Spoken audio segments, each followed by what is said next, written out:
So let's get the official call to order of this meeting today, our full board meeting, June the 7th, 2023. We'll get called to order now, and I know Stacy Thurman, she's out there on Zoom with us, but she is new to us, and I want to introduce her a little bit. She's with Wild Turkey, and she's replacing Margaret Downs. And do I see her face? She third row down, first one. Can you wave to us a little bit? She did. Okay. Hi. Yeah. Do you mind giving us a little spiel about yourself? Yeah, absolutely. I hope to be there in the next 12 minutes. I'm sorry I'm late. I've been sitting on the BG Parkway for about 30 minutes. So finally got past the accident. So on my way there, so I will see you shortly. But yeah, Stacy Thurman, nice to meet everyone. I am working at Wild Turkey Distillery, taking Margaret Downs' place. She will be retiring at the end of this month. So I have been with Wild Turkey Campari for about 7 weeks now, and I came from G&J Pepsi Cola Bottlers, where I was the HR director there, moved up through the system there. I was there for about 12 years. And prior to that, I was human resources generalist over at United L&N Glass in Versailles, which used to be Pilking, or it's now Pilking to North America. So yeah, glad to be here and join everyone, and hopefully very soon in 10 minutes be able to meet everyone face to face. All right, well, thank you. Well, be safe, and hopefully there's no more traffic issues. I'm sorry. I hope. Where did she say she was? Wild Turkey. I'm sorry. Wild Turkey. Yes. Great place, right? You better believe it. I think it's in Anderson. I think somewhere Where's close it at? by. It's somewhere between Harrisburg and Familiar. Frankfurt. I don't know I've really heard where that it's. Stacy, if you would do us an official roll call. I seen Stacy up in the top left-hand corner. Robin, if you would. Give us an official roll call, check us off as we go through. John Doddard, Here. Michelle Deans, Here. Dolly Holland, Present. Matt Montgomery, Here. Micah Drake, Here. Tanya Saunders, Here. Rhonda Pitchford, Here. There she is. Connie Schnell, Ryan Henson, Here. Donna Angel, Here. Tiffany Walls, Here. Stacy Thurman. No, she. We know she's We talked to her. Yeah, let her drive. Yes. David Dudlinger, Here. Mike Riley, Here. Michael Bushman, Here. Stacy May, Here. Tiffany Reeves. Here. Jeremy Hurd. Here. Jennifer Hayes, Here. Kelly Rode, Here. Anna Gregory, Here. Colin Mosley, Here. Sarah Dovesey, Here. There she is. Judge Gritton, Here, present. and I'm sorry I didn't, I'm Cassandra Cooper. Cassandra Cooper, thank you. That's it. All accounted for, and definitely we got a quorum, right? Everything's good. And I am going to turn this meeting over to Mr. Judge Executive Gritton. He's got some good things to tell us, I'm hearing. We do. Do we have access to the, whatever the thing's called, PowerPoint? Whatnot? I like to walk and move as I talk, so hopefully that's okay. Hopefully this will be somewhat entertaining, maybe informational. And I will say it's going to be very tasty. Hey, you got a bag of something in there. You got our attention already. You can walk and talk, you can do whatever you want. Let me tell you what we've got. So the mayor was going to be here today, but I guess I'm help me with this. Year and a half or so ago, okay, starting, he had a partial knee replacement. He had some back issues. He went on vacation. While he was on vacation, he spent his whole time on the beach, in the bed, looking at the ceiling, not being able to walk. Went to urgent care down there, said, well, it must be infection in your knee, something in your back, some kind of shock. Long story short, he was a sick man. So he gets home, they're helping him up. Gentlemen, he was falling on the floor, some of his firemen were helping him up, and they got This really. was the son that thought he was superhero. Oh, the son was, they went to pull him up, so there went the shoulder, so partial knee replacement, followed up by, once that's over, he gets shoulder replacement, followed up by just a month or so ago, May 2nd, he had. knee replacement on the knee that had the partial knee replacement. So he's in physical therapy. And this is Cassandra Cooper, who works alongside him. You may remember her from, what's the city you worked against? At the Capitol. Frankfurt, yeah. She worked at the Capitol in Frankfurt. So she came along with me, and we're gonna highlight Anderson County and Lawrenceburg. And as you can see, we were founded in 1827 and named for legislators. So this is who we are. Oh, man, what? Wild man days. Now, get to that part in a minute. This is my cohort, Troy Young.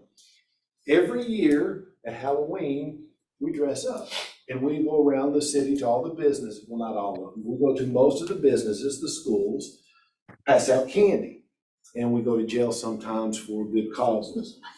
Picture of our courthouse. We are known, as you see the lights up here, the city blocks off the road. We have prom downtown Main Street. So that's just a quick picture of downtown Main Street. We have Rippey Brothers Distilleries that started in 1905. Get a little more history on that in a moment. Here's some good stuff. Anderson County was built by bourbon. We've had over 14 distilleries in the last, they date back as far as 1810.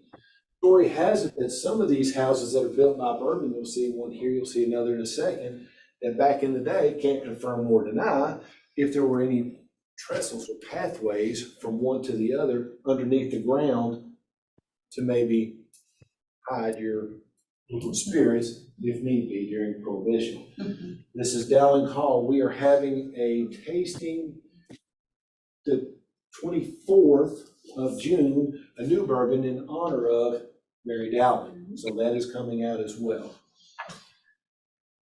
Wild Turkey Distillery. Too bad Stacy's not here because this is a picture of Wild Turkey. If you've never been there, you've got to go. They have an impressive visitor center that overlooks the Kentucky River. We also house Four Roses Bourbon. This is Four Roses' new visitor center. Absolutely fantastic. If you have the nerve, you can come and jump vertical bungee jumping off of Tyrone Bridge, which is an S-shaped bridge. There's only two like that in the world. We have the largest one. Spans Anderson and Woodford County. We are the burgoo capital of the world. Now, what's burgoo? I hate it, so don't ask me. What is it? It is not. Roadkill stew. It is, it's like, I think it's roadkill It's just stew. everything you throw in it. Legend has it burgoo was created back in the day by hunters and farmers that had, this is what's left over, this is what we've trapped, put it in a big pot, cook it for 3 days, and let's eat it and call it okay. That's kind of what it is. Okay. I hope you don't say that to England, okay? Theirs is called Brunswick stew. Okay. Theirs is not burgoo, theirs is Brunswick. There's a big difference. There's a bougie version. We host events downtown. See, these are dining tables. We have hosted dinners downtown with Lawrenceburg blocks off the city, and we do these things. So there's all kinds of activities happening downtown. We have our cruise in, Wheels of Time. My wife does not let me go to this anymore. True story. I went years ago with my son. We're on the way back from the football practice.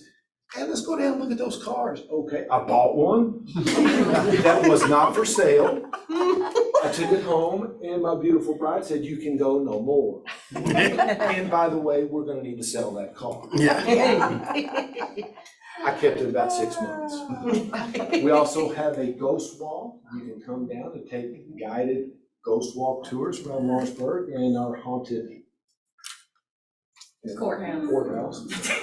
The healing field, it is the only permanent healing field in the United States, and it's in honor of our fallen veterans. It is really a neat place. We have a couple of different wineries, several wineries, but these are two that are highlighted for us. Lover's Leap just opened up a new, it's not a visitor center, but a visitor Like room. a wedding event building. They have a Zen room, if you will, that you walk in. It is absolutely phenomenal. It's candlelit, old, just wine, everything does. It is absolutely fantastic. It's breathtaking. I want to hold my court meetings there, but he hasn't allowed me to do that. We're working on it. We're working on it. And there it is again. That is the S Bridge. There's only two in the world, and we have the largest one. It's really neat. A lot of people have jumped off that bridge over the years. Only one person has ever jumped and survived.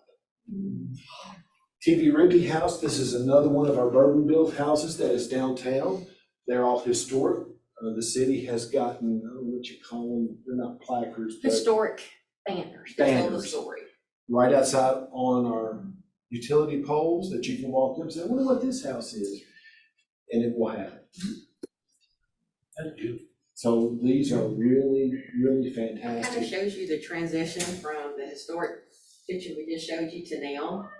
And we have a former council member who actually is a descendant of the original BGWIB, who Yes. is, with a cousin, I think, is maintained and been restored. So this is a restoration type picture.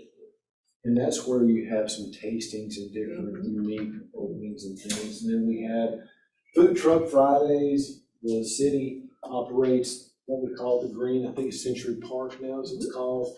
Concerts, venues, so on and so forth. And then Light Up Lawrenceburg is a big event that we do. The city puts on, entertains us with, the county as well, lighting up for Christmas time. We had some grants. We got a Hammonds Creek Dog Park put together. This was another joint venture for the city and county. This was grand opening a couple of years ago, and there's an aerial view of it. We've had a lot of people tell us it's one of the nicer parks that they have, that they've ever come to. So it's very nice. We have what's called Stave Fest. For those of you that don't know, stave is a piece of a barrel. Barrels house whiskey. Whiskey built in Anderson County, so the city puts on Stave Fest every year. Lots of crafts and stuff. Now, how does all of this stuff tie into workforce? Summit Polymers. That's a $37.5 million investment, 220 new jobs, average wage of $28.50 per hour coming to Anderson County and Lawrenceburg. How do we get these types of projects? We are one of the only county, and I suggest you go and look all around Anderson County and find me another county that does not have an occupational tax. We don't. How is it attractive? All of the things that we have shown before that, it's community, the family. We don't have an occupational tax, and we're open for business. They chose us among a lot of other counties and other states. We put a lot of money into this. The county and the city have gone together. This is how we work together. This is how we bring things. We have a motto. If it's good for the city, it's good for the county. If it's good for the county, it's good for the city. We don't have to worry, and I don't want to step on any toes or say anything bad, but we don't worry about that. Well, they passed some legislation in Frankfurt this year where the city can come in and take part of the county, and I'm not sure what you all call that, but we don't deal with that. We are very good. So we work together, we work towards it. Another project that we have worked towards is called Rails to Trails. It's about, is it a 2 mile, if you go the whole way? It's a 2 mile track, and it starts in the city at YKK, which used to be Universal Fasteners. They make all the button snaps and things for Lee Jeans, Levi Jeans, that's in our hometown. It starts there, we cleared it out, it goes across Cedar Brook Trestle, all the way down to where Stacy works at Wild Turkey, and ends. And we're calling it Rails to Trails. The city and county went together, we got a grant from the state, city engineer put it together, and this is what that looked like prior to us getting through there and opening it up. It's gonna be, again, it's a 2 mile hike. We're gonna put a platform out over the trestle so we can open up the first half of it this year. at least walk out halfway, turn around and come back, and then hopefully next year we can get another grant and continue on. But again, Yeah, this wild man days is coming back. But how do these things all tie into workforce? We have a very low percentage of unemployment in Anderson County. We have great opportunity, no occupational tax. We need people to come. We've got Summit Polymers coming and they need 200 plus workers. We have low unemployment. Where are the workers gonna come from? Where are they gonna rob Peter to pay Paul? So when that happens, it's gonna create more opportunities for us. And luckily, we have a local gentleman that bought, what's it called? Does he change the name of it? The old boat park, the boat ramp down in Van Buren? I don't know if he's come up with a new name. There's an old cabin, it's a historic place that a gentleman just took upon himself, invested in. It's 10 or 12 cabins. It was set back in the old real-time cabin days and is absolutely gorgeous. He also kept in an old mercantile store. You walk in and it is back in the day mercantile store. What you would expect to find, and it is pristine. Gentleman came through and has purchased this, and he wants to turn it into kind of a Zen retreat, campus type event, where organizations, businesses, companies can come and take a fall retreat and do team building exercises. Well, that same gentleman also owns a staffing agency. There you go. There's a partnership. So all of these things tied together with the city and the county working so well together brings us to why we need people in Anderson County. Now, here's the top 10 reasons to visit Anderson County. If you don't like that, turn it over. Look, there's a bourbon ball recipe, of which we have some samples of. Hey. Let me ask you this question. Have any of you ever heard of a Majesta? You might be thinking, what is a Majesta? Have you ever heard of a little piece of caramel with a piece of like marshmallow on the inside of it? Yeah. Okay, guess where that's made? That's right. We make them in Anderson County by a family-owned company. It's called the Bauer Company. We have a sample for everyone here, and sorry for those that are not, of a Majesta. I went out and visited with them yesterday. We go out from time to time, the mayor and I do, just to go check on our companies and businesses. How are you doing? You go in the back, you'll see 8 or 10 individuals cooking by hand in a big bowl, Majestas. Pour them out individually, wrapping them individually. It's not a multi-million-dollar complex where they're just pumping out tens and thousands of these a day. Each one is handmade, each one is hand-wrapped. That's what we have in Anderson County. Now, I've got another little platter back here. Oh. You guys are in for a treat. You get to do both. This is on. This is on. So here.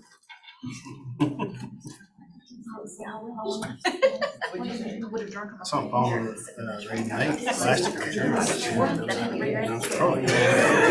With 2 caveats. Is anyone here allergic to nuts? Okay, good, because I think everything on this platter has nuts.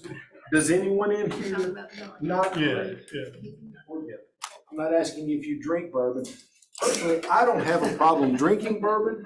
I have a problem stopping. That's a totally different thing. Yes. All of this candy is made from the Lawrenceburg Candy Cottage. Each piece is made with some type of bourbon. You have pecan clusters, peanut clusters. The stuff that looks like wasabi is key lime pie bourbon.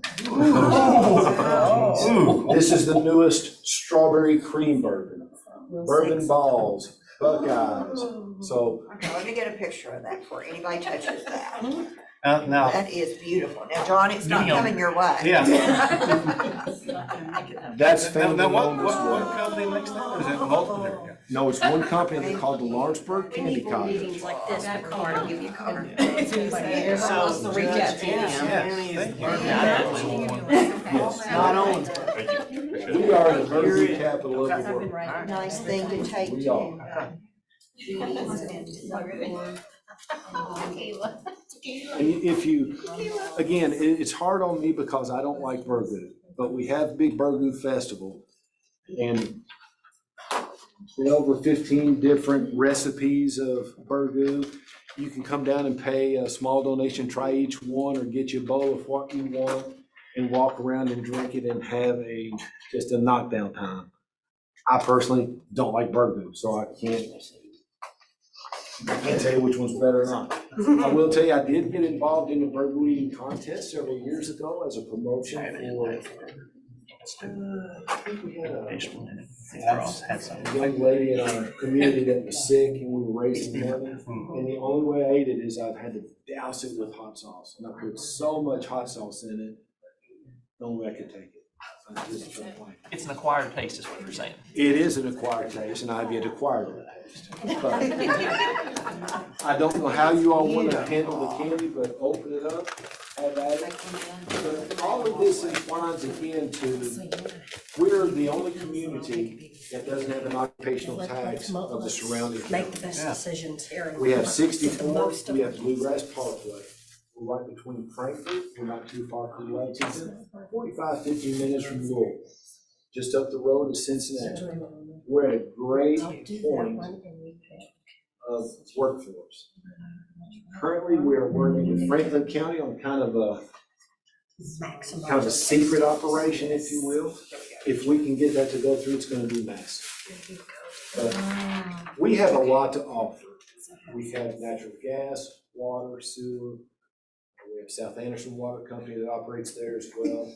So we have all needed infrastructure that you can need in Anderson County. So that's why I think we're just waiting to pop, and it's starting to happen. We're starting to get some at-bats. And that's all you need is opportunity. So all we're looking for is opportunity. So that's a little bit about Anderson County and Lawrenceburg. Be happy to answer any questions if you have any. Well, I've seen the Wild Man Days on there twice. I don't know what that is. Okay, Bigfoot to some is a myth. Okay. I can tell you Bigfoot has visited some of our fiscal court meetings. So you can come down on Wild Man Days and maybe catch a glimpse of Bigfoot walking downtown in the community in different places. There's a gentleman that kind of comes down and puts on, and I mean, he'll take you on a Bigfoot hunt if you want to go. Strap on some Bigfoots. What were your reasons for not wanting to do occupational tax? I can give you only my personal perspective. I cannot give you the perspective of anyone else. Although I stand here as the judge executive of the county, this is my, Aubrey Gritton's personal opinion. My people are taxed enough. We're paying enough taxes that the way I envision it is, this is what I campaigned on years ago when I first ran. We make, my household, my beautiful bride and I, we make X number of dollars between us. This is what our household income is. Our expenses need to fit within our household income. So I can't go out and want to buy things that I can't afford. I don't think as a community, I would be doing justice to my community if I was to instill a tax just in order to enable us to expend more money. I think we need to live within our means. So I have never instituted, I've never talked about it, and I don't entertain it. I don't. Has it ever been in place? No, ma'am. We have never had that. How do you find your industrial parks? Well, we have one industrial park that is currently, it's in the city limits, and it's not the best. There is a aforementioned project with Franklin County that we're working on that would really enhance a joint community industrial park. I guess it's not secret anymore. When we've applied to the state for money, it's 800 acres. We're looking at an 800-acre tract of land to purchase and build a industrial park between the two communities. We also have currently another private investor has bought some land just south of the parkway that he is going to develop into an industrial park that is, it's kind of like a horseshoe. You drive in and come around, he's gonna sell off smaller plots of land for kind of mom and pop shops. Now, what we're looking for is more of a, we've got this much land, we can do about anything we would want. Build a spec building, if anyone would want a spec building, or we have all of the supplies you need, gas, water, sewer, electricity. Who would want to come here? We're trying to open it up and have a big opportunity. I saw MP Kelly on your place on your screen there. So did they originally build that as a spec building and then they No, leased ma'am. that, or they did it directly for them? They built it Gotcha. strictly for Summit Palm. They're incredible builders. Yes, they are, and they have done it very quickly. I've got to give kudos to you for the state, the transportation cabinet, because the turn lane, if you were to drive down to 127 and you see the turn lane, that gets to the opposite side. If you're traveling 127 north, say from Lawrenceburg into Frankfurt, you look to the left, you see a turn-in lane, which is nice, that would take you to the east side. You're traveling north. However, that turn lane didn't match up with the entrance of the site that used to be there. So we applied, I say we, the county and the city applied to the transportation department. We got a grant that's going to move the turn lane back and have access into Summit Polymers. Thank you. Any other questions, concerns, please help yourself. Whatever's not eaten, you guys are gonna have to eat. So. Question. Judge Gritton, on behalf of everyone that's watching virtually today, I'd like to call shenanigans for not being notified that there were going to be samples in person. But hopefully we can remedy that next time. Absolutely. Stacy, I can personally guarantee you they won't be here when you get back. So definitely not a question, but I'll say this is Tiffany virtually here. Thank you for highlighting Summit Polymers. Since I'm the HR manager of that company, I love seeing Lawrenceburg focusing on us and what we're going to be bringing to the Anderson County area. Yeah, we're very excited to have Summit Polymers. For us, you always look for that big fish, but most of the time you just have to settle for small fish and just get a whole bunch of small fish and you can make it. Summit Polymers is a big fish for us. For most places it would be, but we're talking 200 employees. That's great. That's huge. Yes. What was your wage again? I'm sorry, 22 something? What was the wage again? $28.50 per hour on average. So for us, a 200 employee business operation going in, we haven't seen that since General Cable, Florida Tile. The school system, of course, but we don't have that very often. And we've got a very aggressive gentleman that's working for us now with our economic development team and driving it, and we're getting the at-bats. We're not always going to get a home run, but I'll take a single or a double. And as long as we're getting the at-bats, people knowing who we are. I mean, I was in office a couple of years and my secretary said, hey, let's go get some Majestas. What the heck is that? I hope does Clorox take that out? No, it's made by Bauer Company. Bauer Company. Drive down the street, they are a little hidden gem. And the young ladies and men just sit there stirring their little hearts out and they do it all by hand. I didn't know about that.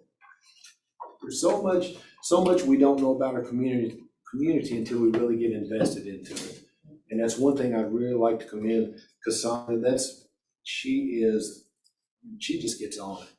I asked her, hey, we want to highlight Anderson County. I talked to Mike and Stacy and Robin, can we include Lawrenceburg? And absolutely, because I was like, this is what I do. This is what I do. So this is what we have. So hopefully that'll give you a little sampling of Lawrenceburg and Anderson County. We'd love to see you come down. For those of you virtually, if you didn't get to sample anything, if you come down, come to my office, or I'll go ahead and say, go to the mayor's office, we'll get you a sampling of the goodies as well.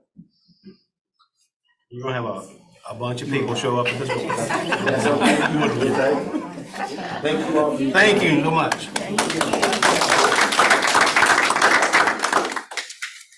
That was great.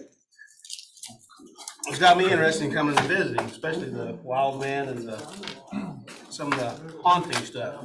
That's me, the Halloween stuff. Okay, going into our action items that we've got the approval of our minutes from March 1st.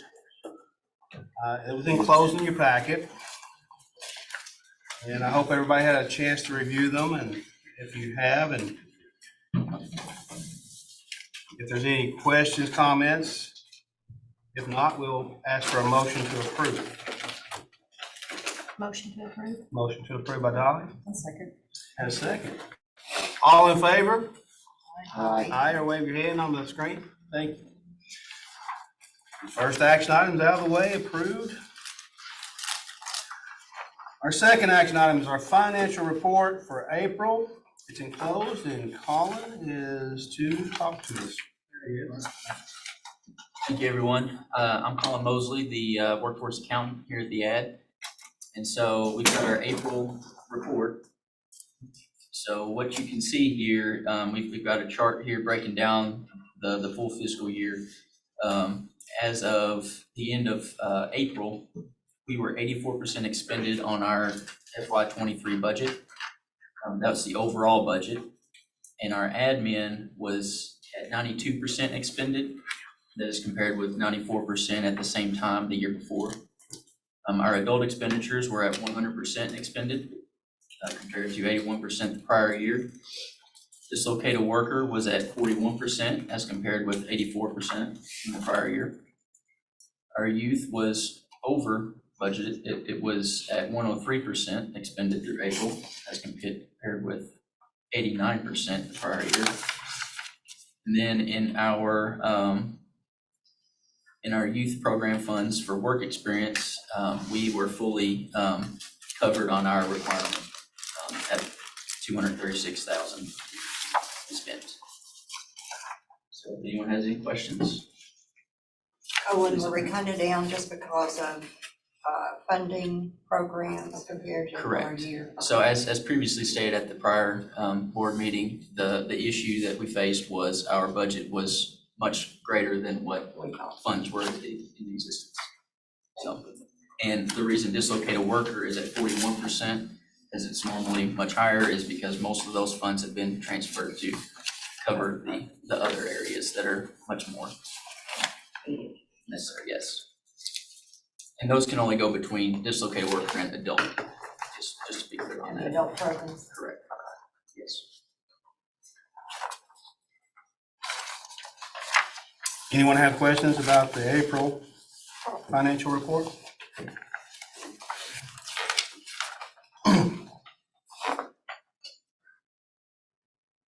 If no one has questions or comments, we'll look for a motion to approve that report for April. I'll make a motion to approve. Thank you, Matt. A second? I'll second. Thank you, Micah. All in favor? Aye, or wave your hand. Thank you. Financial report is approved. Now we're going to review and approve the budget for the 24 fiscal year. And that was a separate email that was sent out by Robin. Thank you, Robin, for all that. It was quick. You said you was going to send it, and then boom, there it was. Thank you, Michael, thank you. And if you have it to the office room here and have it, it's the last page. So we want to get Michael to kind of go over that with everyone. Of course. Good afternoon, I'm Michael Bushman, I'm the Chief Financial Officer at the ad here. And at any point, anyone has any questions, please feel free to stop and ask, and we'll go into deeper detail if you need. But I'm gonna start at the top, and I'll go through the columns from left to right. Our budget is split by program, which we have in our admin buckets, our adult program, the dislocated worker, and youth. And so the budget column is our total budget for the year. And then finally on the right, just for comparison, for this year, we used our projected end of year expenses for FY '23. In the future, I do think it'd be more applicable to use the prior year budget, just because, as Colin stated, it was overstated. I think it's more clearer for this year to compare the expenses with the budget. But I'll start now on the rows from top to bottom. The allocations, our new allocations that we were given from the state on April 28th. Our total budget is $2,836,000, 180. So that's our total estimated allocations that we're going to receive. And then our estimated carryover from fiscal year 23, what we have remaining is $601,706. The next section is operating costs. That is just for the staff at Bluegrass Ad. And our total budget for fiscal year 24 is $1,345,571. And then just for note, the next two sections, program delivery costs and one-stop operator costs, those are actually technically our direct service provider, Equus. Those sections are their budget. I did work with Kathy Joe, who is the project accountant for Equus, to get some estimates. But just of note, these two sections were actually estimated internally by the ad, and they just now received their pots of money, because we just got that internalized ourselves. So more than likely, we will receive an updated version of the program delivery cost and one-stop operator costs. But really, those are just line item changes. So the total amounts should not change. It's just shifting the line items. But program delivery costs, right now we have budgeted for fiscal year 24 at $1,475,498. And then our one-stop operating cost for fiscal year 24, we have at $100,744. So our total expenses are $2,921 or $921,814. So we're hoping to have a carryover to carry into fiscal year 25 of around $516,000.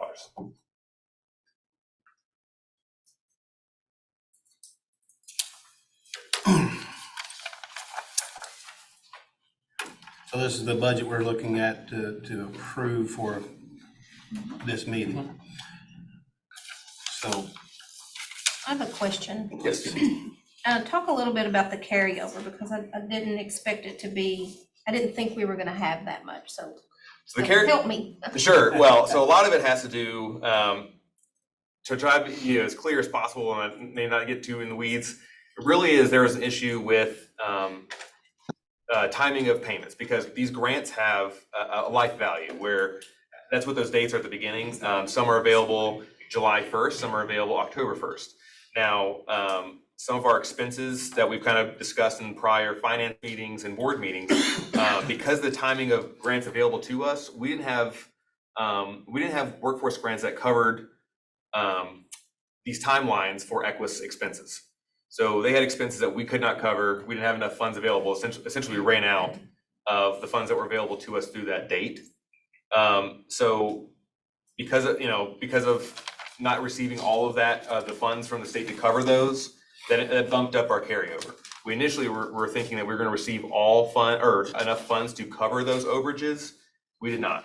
So we basically, again, that bumped up our carryover, just because we cannot pay those out of workforce dollars. We have to pay those out of non-grant funds. So it would not be reflected as an expense in the workforce fund. So that just increases our available carryover. Clear as mud. You read my mind. Where are the non-grant funds coming? Non-grant is ad funds. Just So your own? this is Bluegrass ad funds. Yeah. Our funds. So there are cushion to take care of funds that have not been awarded yet. That's what that's for, right? Yeah. Yeah, we dug into that topic a little bit, and we've had two finance meetings, I guess, in the last month to kind of walk through these. So, I'm like, those are the same questions that we started to ask. Those are good questions. We also kind of dug into some of the detail of where expenses were, and trying to be really careful about some of the things like the attendance at SETA or conferences, making sure that we're operating very smartly about like the Oculus, the virtual trainings and all the things there that have been so well received. So we did try to dig into this a little bit, but again, keep asking questions. These are good questions.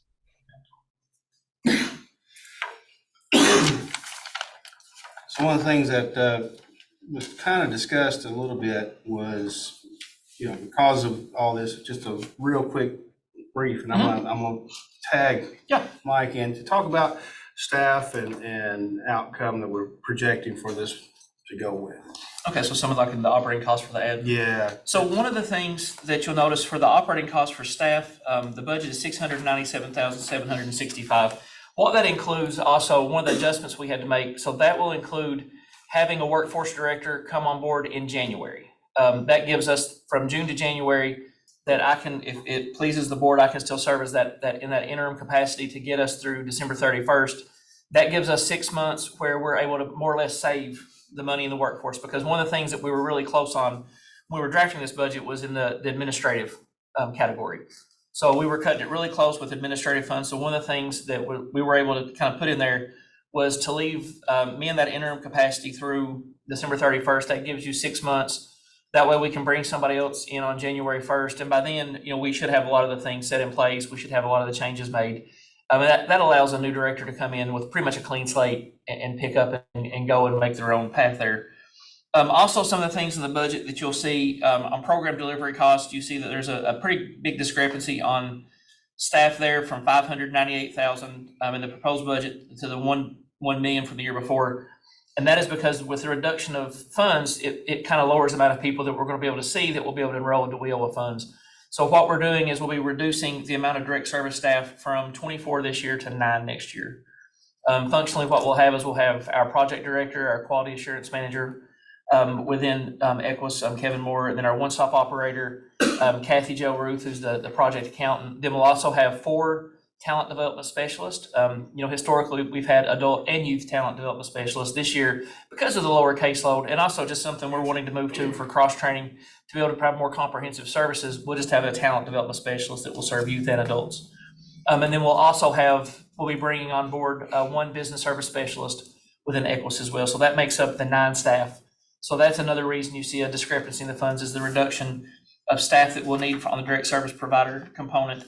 You'll also see a reduction, another market discrepancy there is in work experience for adult dislocated worker and youth, or for adult dislocated worker, is from $711,000 down to $200,000. Realistically, we didn't have the money to budget that last year. Just being fully transparent.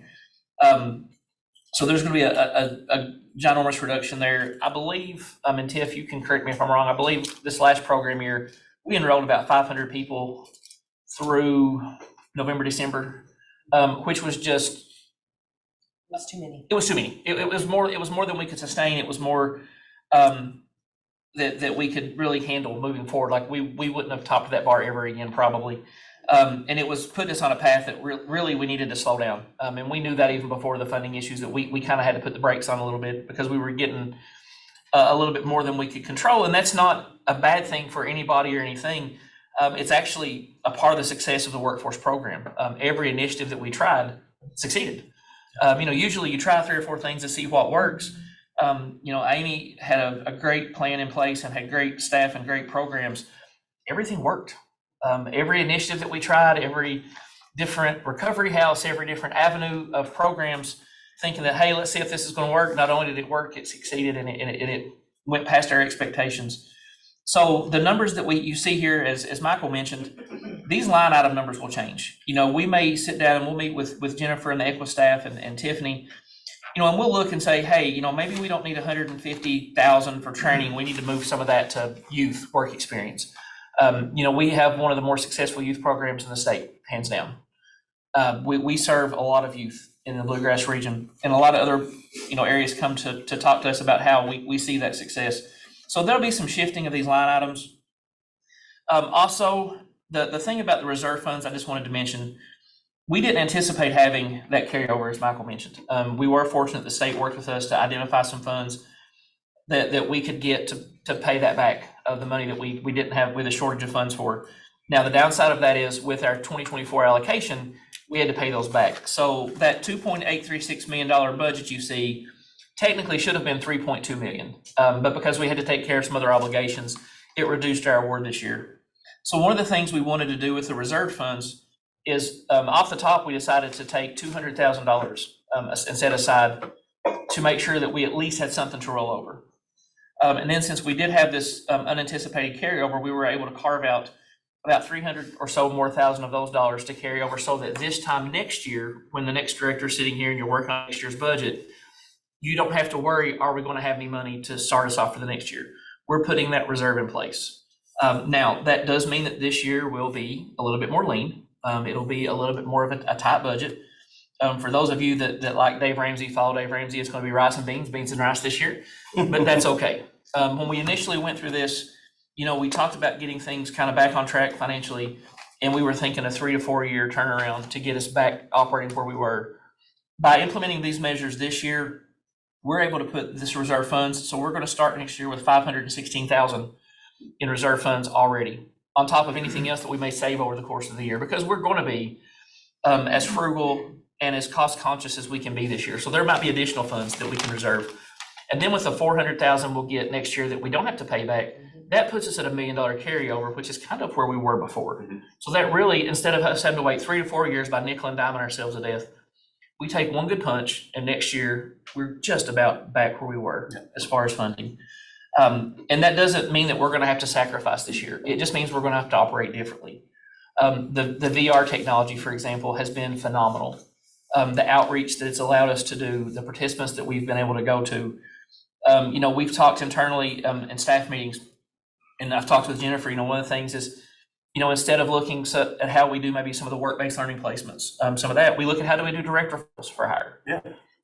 Instead of going to companies saying, hey, we can pay for this, hey, we can show you somebody that's ready to work. Absolutely. So we just have to think a little bit more differently. We have to get out of the box that we've been in, but we just have to think smarter. We have to be a little more strategic, a little bit more intentional with our funding. In the past where maybe we could just, hey, yeah, we'll put this person in this training. We're going to have to be a little bit more intentional about who we place in the funded trainings. But there's a lot that we do that doesn't require funding. There's a whole lot that we do, like our business services. All the things that we do for the business, our industry partners, that we go out with, we do job fairs, we do hiring events, we do specialized training. Those are all things that come at no cost to the employer. So all of these budget cuts won't affect how we serve our industry partners. Roley and his team will still be out. We'll still be working with employers. We'll still be working with the city and the county governments to do as much as we can. We'll still be going to the libraries, to the adult education centers, to the high schools to do demonstrations. We'll still be connecting people who need jobs with the people that have jobs. And that doesn't cost us a dime. So the only thing that you'll see a real reduction in is the amount of people we place in those funded services. And that's maybe paying for, going back to get training maybe at BCTC or one of our other partners. But, that also makes us really utilize other services, like the work ready scholarships, and other forms of payment for people to help them make those dollars stretch a little bit further. So you might see a little bit of a dip in what we do in terms of enrollment, maybe some of the paid trainings that we do, the internships, but we're still going to serve a lot of people with very, very good services across the year. Will the paid internships be reduced? Yes. So, and that's just like you can see, like right now, we're looking at about 400,000 or so that we're going to have available for those types of programs. So at a $10,000 cap, you're looking at maybe 40 people. But that also makes us get a little bit more intentional that if I put Michael in a work-based learning program that's at 480 hours, what I really want to do is work with that employer to, after maybe 240 hours, after 300 hours, hey, has Michael shown you that he can do the job? Let's talk about moving to full-time employment. Because it doesn't have to go 480 hours. It can go up to. And what we're seeing, and John can see this both in Kentucky, Tennessee with what he does, and Mississippi and South Carolina, and everywhere that John's everywhere. But employers are really starting also to move to that.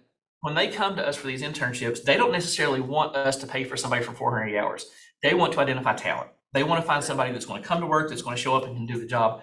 And we're seeing more and more after 240 hours, after 300 hours, they're saying, hey, can we exit them from your program because we want to go ahead and hire them full time before somebody else comes in and snatches them up. So we're really going to work more with employers to maybe not drag's not the right word, but maybe not to extend that out to the full 480 hours and see how maybe earlier, because the earlier we get somebody out of a program like that and into full-time sustainable employment, that frees up more money to put somebody else in. Yeah. So if we could do 2 people at 240 hours, that doubles the number we can do. So we're going to be really strategic to work with employers to make that go a little bit further. And maybe in the future, because Amy and Rolly and I talked about this, is to, instead of having that 480 hour, let's have some other stair-step process, like a We got a 2-week policy program, a about 3-week that. or 4-week program. We got a policy about that we can talk Okay, we're gonna talk about it. All right. You predicted the future, John. Yes. All right. So any other questions about the budget? I mean, I want to be as open and transparent as we can be about what the thought process was behind any of it. This one, you do have state partner like us, for example, you guys, and we did this before. I know there's turnover and with kind of letting staff go as new staff come in, it's gonna be on us and partners in the career centers. But like if you guys are working with a person that has a disability, we pay for tons of stuff. So like the things that you've mentioned, training, supplies for work, I mean, we can do a lot of that stuff if they're in our program, so. And we appreciate that, and you all have both been great. You and Connie both been great about helping us with that, with staffing issues, with referrals. And I know Tiffany, and we've had meetings with some of our community partners, like for example, with Goodwill, who's one of our partners. We're really working to get some people into some of their training programs. Because we really work on that model and that viewpoint that it's a community, it's a group effort. And while we might be able to take somebody to one point, we can take them to OBR and you have a vast array of services. Yep. So it's really about, we're going to have to be more intentional. And that's the word. And I think everybody's gotten tired of hearing me say intentional, but we've got to be intentional when we serve somebody to make sure that we're going down the avenues that we can and exhausting every avenue that's available. To make sure, because sometimes it's easy to just say, oh yeah, we've got money for this, let's do it. Well, but if we save that money for something else and look at a partner that can also provide that, now we're bringing another set of arms to wrap around that participant to help get them where we want them to go. Absolutely. I think the audience can hear that, not just the financial budget, all the services that's about this budget has been well thought of, by the team. So. I have a question on the budget in general, because you spoke about we moved some of the accounts around, line items around, if we have money that's left over, moving where they're needed. What happens once the budget is approved and then we go and we change these line items? Is it a amended budget at that time and we reapprove? So with the budget, the main thing that we need to really approve is the 10,000 foot view, like the 3.4 million. And we know that that's going to change because the 3.437886, which is that total allocation, there's a very good, it's probably a probable definite chance that number is going to change because right now Michael had to project what May's expenditures and June's expenditures are going to look like because we have no way of knowing exactly what June is going to look like. So that 601 could be 590 or it could be 611. So there could be some variance. So what we need to the approval is just the budget as is. And what we will do is as soon as we get a lockdown of what June 30th, when Michael can say, okay, this is what the June costs were, then we're going to have a definite total for that allocation. Then we can come back and I guess it'll be at the September meeting with an amended budget just for review, for an informational out of it. This is just to approve the budget as is with the understanding that there could be some slight variance with the carryover. But as far as the allocation, like for example, I believe the allocation for Equus, the program delivery cost and the one-stop operator, that's 1.576 million. That's what we're wanting to approve is to be able to take that amount to them. Somewhere in that ballpark of that 1.345 for operating costs, that could vary a little bit, because the full board for the ad, our governing directors, we have to find out if there's like, for example, cost of living, if that's going to be something that's going to be done across the board. So that could impact that number slightly. But we'll definitely come back with an amended budget and Colin will present that at the next workforce board. Does this budget get included in your general fund or your general budget? Yes, it does. Okay.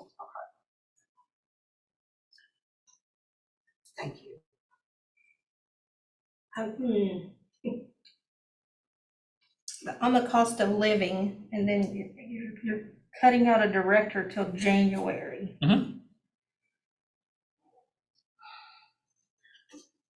I'm thinking HR. Yeah. Should we go that long without a director? Well, you'll Well, technically have one. We have an intern until that point. I understand. And I think, my understanding, Mike can chime in, is that he's going to do the role as needed and really at no cost. Right, and he has a role also, Right. and he does a great job, not saying that, I'm just, Oh, you're trying to take some workload off of him. I want to put more workload on him. In full transparency, we also have a phenomenal board staff that pick up the slack on that. You know, there's a lot of times Tiffany Rowley, Jeremy Robin, Stacy, I mean, we're all, it's a group effort. I think, especially with the reduction in funds, once we get through the budget process, I believe it's very manageable between here and December. And also just to be completely transparent, I mean, those administrative funds, it's gonna be really tight if we have a director salary in there through December. Just being completely And I'm looking transparent. at our time and what it took last time for us to actually get the director position filled. I like having that time frame to actually do the process to get a director found. right, but we all know what happens in November and December, Oh, yeah, holidays. so. May not be January. Yeah, I can promise you that the HR, the director of the ad, is gonna be doing his full diligence to find a workforce director by January 1st. I can assure you that will be one of his priorities.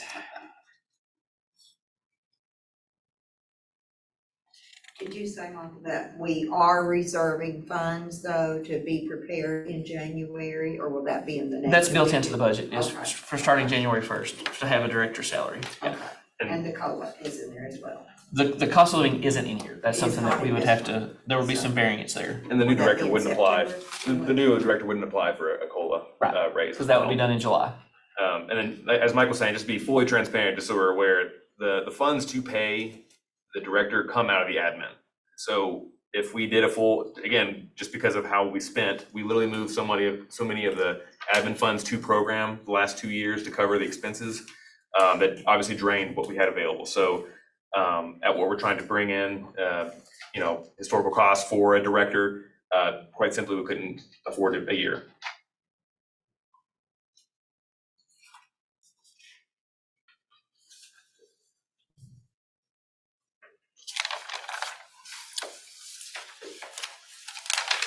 Any more thoughts about it? Okay, Peter? Just leave the floor open for you. I'm good. What you thinking? Okay. So with all that conversation, has anybody else got any more questions before we look for a motion for this? Because there's a lot of information just got shared, and I think, to me, I'm very happy with all the forethought of everything that's happening due to the finances, but anybody got questions? I have a comment, and it goes along with the question that was raised earlier about the carry forward. And it's more of a concern as a board member, what the optics of that are. If someone were to ask about it, right, we're getting the information and we understand the rationale, right, because we're part of this board. But I'm just thinking about, what it looks like if the average person doesn't know the rationale of why we have that carry forward.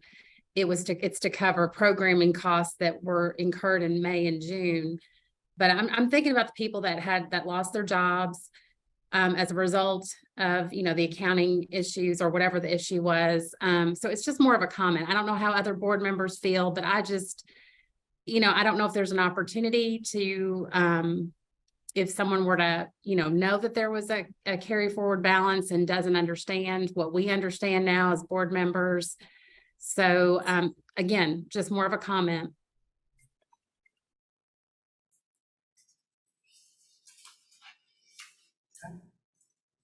Thank you. With the silence, I assume everybody's got their questions or comments that they want. At this point, we're looking for a motion to approve the 24 budget as it is, and knowing that there are future amendments that will possibly happen to change a minuscule amount, right? So looking for a motion to approve as stated. I'll make the motion. Thank you, Matt. And a second? Second. Second over here. And everybody's good? Wave and say aye. If not, thank you. So I think that was the biggest conversation piece we had for our action items today. And I appreciate the conversation and information that was shared. Okay. That moves forward. Now, for a review of our approval of direct service provider for 24 season. Who's speaking on that? I believe that's probably me from the way Tiff's looking at me. And I think this is just more of a procedural that we still have one more year left with Equus as a direct service provider. And I just believe that the board just has to move to continue that for one more year. I believe it is up for bid is it next year? Or is there, where's Jennifer? Stacy, do we have one more year left before it has to be put back out? I think so. I can double check, but I think, well, it's going to be at least one more year, but yeah.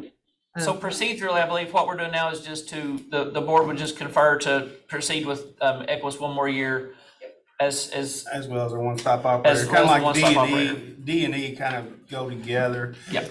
So approval for direct service provider and review approval for a one-stop operator that kind of work hand in hand. Mm-hmm. And if you were to provide a motion, if you were asking someone to provide a motion for this, how would you word that? That we would continue to retain Equus Workforce Solutions for the ones for direct service provider and one stop for the next year. We'll use those words. Stacy's giving me the thumbs up, so that means I had the correct wording. Okay. We got any discussion requests or comments or questions about those two items, which is one stop and direct service providers? Hey, Michael, and Tiff might be able to answer. How many people are on board right now for Equus? It seems that changes, you know. We have all but one staff. So right now we're one staff short, and that's for the Danville Career Center, and we plan to bring someone on July 1st. So that'll have us fully staffed on the direct service side. I know it's been sort of people in here and left and hard to get a handle, like, okay.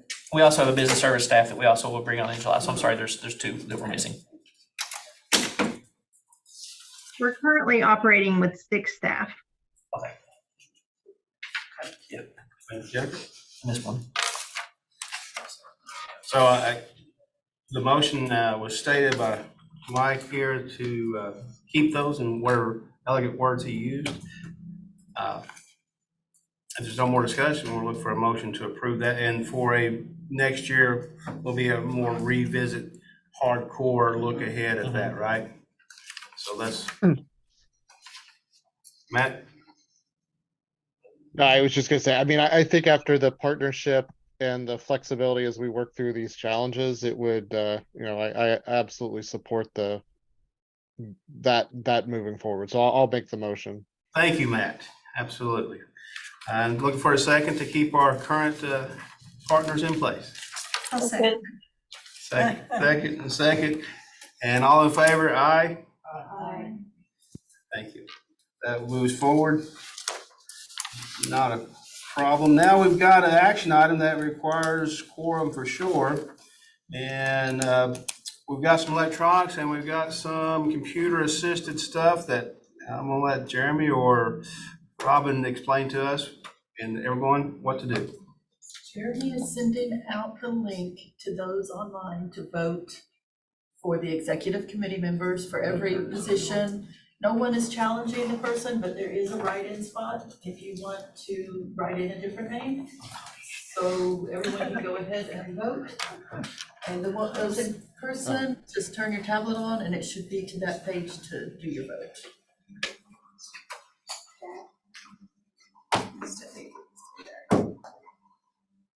Let me know or let Jeremy know if you need that. You just set it down and if they wanted it.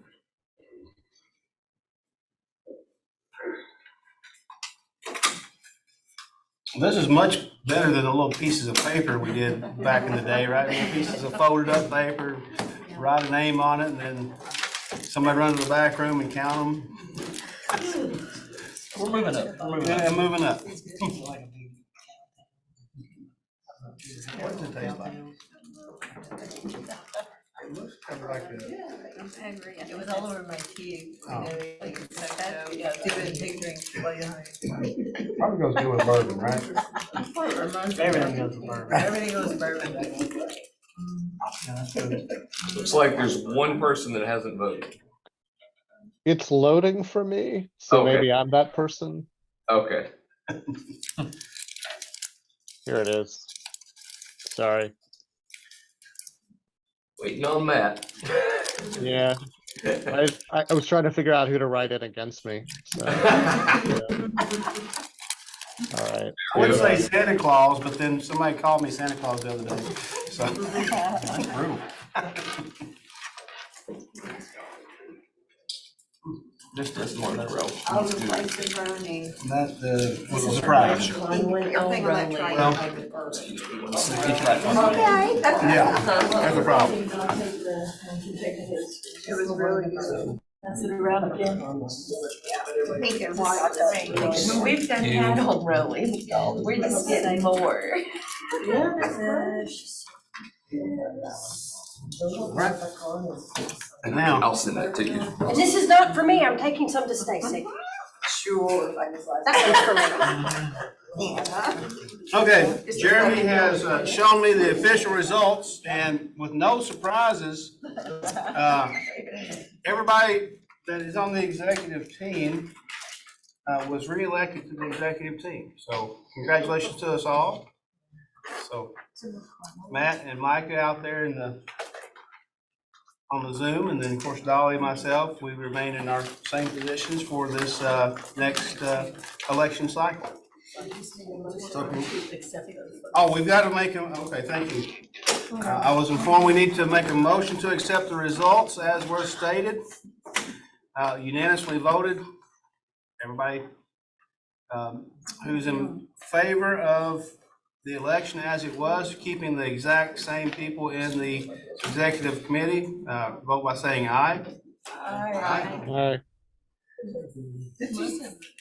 Any discussions? We'll talk bad about Matt or Micah since they're not physically here, and eat some of this candy and say how good it is. Did we get a motion in a second? Oh, we didn't, well, we didn't get a motion, so let's do this again. Lay off the candy, John. I was trying to get this, what's it called, majestic? Out of my mouth here. Yeah. Need a second. We got a motion Second. and a second. All in favor? Aye. Motion carries. Thank you. Hurry up, vote for some changes in mind. Hey, Michael, now you need to pass that on down. No, I haven't seen, Candy's over here. hold on, I just had a chance to get, I didn't try the strawberry yet, so I'm gonna get strawberry. Strawberry's pretty good. But the green is amazing, the key lime is amazing. Oh, yeah. Okay. Now we got action item G, which is policy changes, and I didn't get a chance to review all those changes real quick because I've been so busy in the last couple of weeks. But we got policy changes for work experience, and Tiffany's going to tell us some good news, which she kind of opened up the thought already. You did. Well, I know that whenever, so on your work-based learning policy, right, it's the first one that we'll talk about. The basics of it, it's a beast of it because it's several pages, but we combined the internship, the transitional employment, and the youth work experience into one policy, right? So that's what all your definitions are on the first few pages. The meat of it, of the policy, starts on page 4. And you'll see in section D, on page 4 of it, under the employer general eligibility, that's where it starts talking about the outlines. You know how the OJT, for those that aren't familiar, with our OJT policy, there's a training outline that the business services goes to the business at certain intervals to say, okay, how's this person doing? They should have hit these benchmarks. We're gonna have our transitional, our internships, and our youth work experience to have that same thing. Because if somebody is doing very good at 200 hours, then like Mike said, we gotta be intentional with our money, Mhm. right? So if they're hitting all those benchmarks, then Rolly's team will go ahead and say, hey, can you go ahead and hire them? If not, then we need to reevaluate that training outline again. So that's on that. And then where we do also have to be intentional, on page 5 of it, under G, the last little G there, staff of the administrative entity will review the request and documentation and provide final approval. So what that means is whenever it comes to, especially like a funded service, where we have to be intentional and make sure those who need it the most are getting the service, because like Mike said earlier, previously we'll pay for you all to do the work experience, right? On this, once the Equus staff decides that they're gonna have an individual who think they would be good for a WEX, then they'll send it's a workforce number up to me, and Rolly will look in the system and say, yeah, that's a good fit for that, right?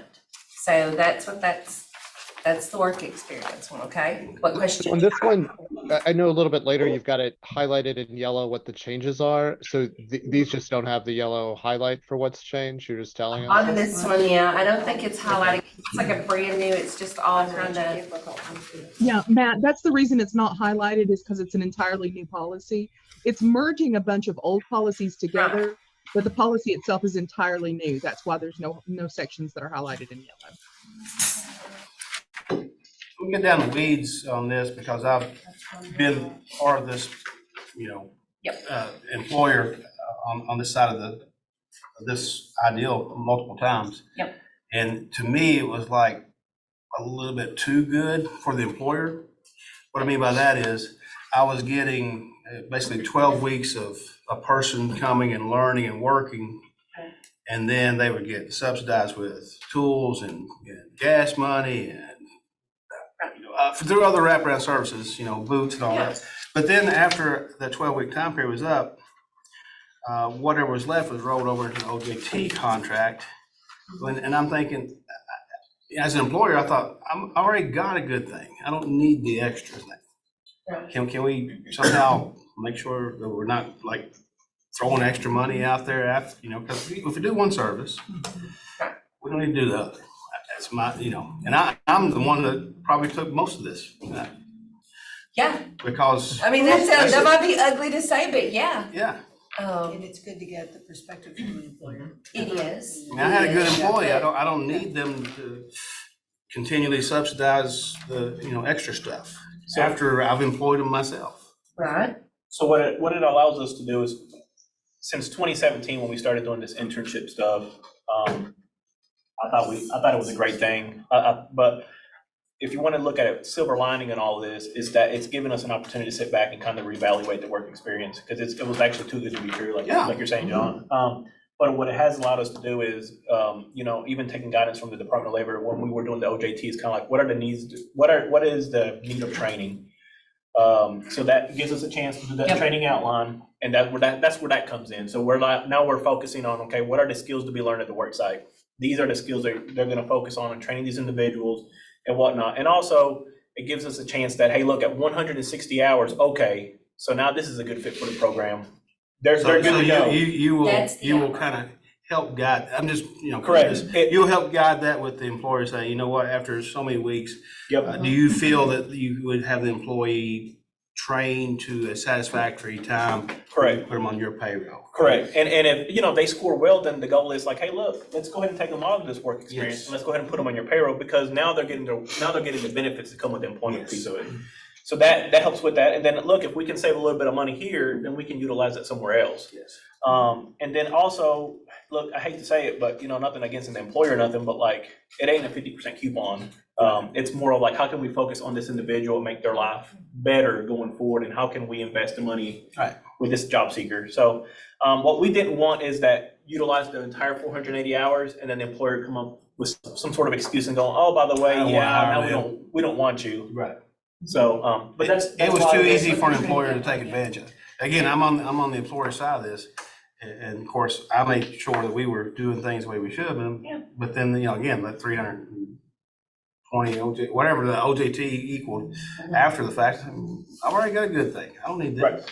Yep. But because it was in the processes, we took advantage of it because we were told we need to. And we're trying to mirror them all together, so that's why we combined the policies. So now you have one joint policy instead of 3 separate ones, and we're having three separate policies. Now you have one nice policy that's put together. And the only thing that changed, right, I mean, cause you can pull the old, like, we can get you the old policies. Yeah. The only thing that is, honest to God, changed is board staff approval of the actual training funds. Right, I like that. And the training outline. Yes. Like Stacy worked real hard to mush it all together. That's why the first 3 pages is nothing but definitions. I've made mention of this before. I will know if somebody's gonna stick with me after 2 weeks. Right. But they're not gonna be, for me, ready to go to a job site till like 4 weeks. Right.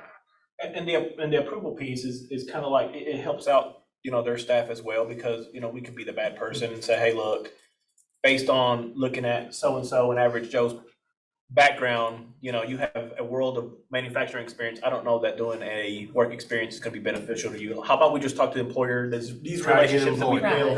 Direct hire. Let's do a direct hire, instead of, spending. I'm all about it, and I'm on the other side of this, so. Perfect. Yeah. And all this is explained to the employer. Correct. Oh, yes. Contractually and Yes. everything up front. And again, it's like I said, if there's a silver lining in any of this, it's that it's giving us a chance to reevaluate what was created back in 2017. How can we learn from the past and kind of fix that up a little bit, and how can we wrap it up and update it to 2023 now? And then it will give us a chance to now re-educate the employers on how the program should work, and not instead of the employers telling us how it's going to work. Is this one by itself on the line item G? Well, this is not- Or we got more? Well, there's more, Okay. but we ended up with all the funded services. Our funded services are your work-based learnings, right? Your supportive service, your short-term training, and your ITAs. That's technically the funded services. Right. So the next one on the supportive service, on page 3, at the very top there, you'll see where it's highlighted yet again on being intentional with the funding, right? If the Equus staff has someone that they say, okay, we need to buy tools for, they're gonna submit it to the Equus supervisor, and then that supervisor will send up the workforce case. The enrollee will go through, read all the case notes, and see if they actually need whatever for the supportive service. And then the only other thing is on, I think it was on page 4, there's a little part, on page 5, on D, it's just something that wasn't updated. Our supportive service policy is $1,500, but this one had $1,200. So we're just updating that to actually match the supportive service policy. Okay. So that's that one. Short-term training, it's the same thing. Whenever you go to the page 3 on the procedure, all it is about intentional with the funding. If there's an individual that wants to do short-term training, Equus staff puts all the information in, shoots the workforce number up to us, and we really look at it and say yes, no, you know what I mean? On that, it's just that second layer. And on the ITA, same thing on page 1 in section A, you'll see that highlight. It's the same statement. On page 2, this was also one of them that actually just hadn't got updated to match the supportive service policy. It says in here it's 600 per year additionally, but it's technically 1,500 is what our supportive service policy has been since May of last year. So, and that's all of them. So as you go through the process of getting audited against these policies, how are you documenting the approvals to move forward? You mean the approval and the approval of the service? It'll be through email. It'll be, they'll listen. You'll have that as part of the record that you'll be able to show. Yes. Okay. Yes. Yeah, it won't be a phone call or anything like that. There's a whole lot of times, and you know, Jennifer can tell you too, if there's stuff, it's always, I'll send you an email that said per our conversation, or I'll tell her you've got to email me so that I can respond so that you have it to print it off also.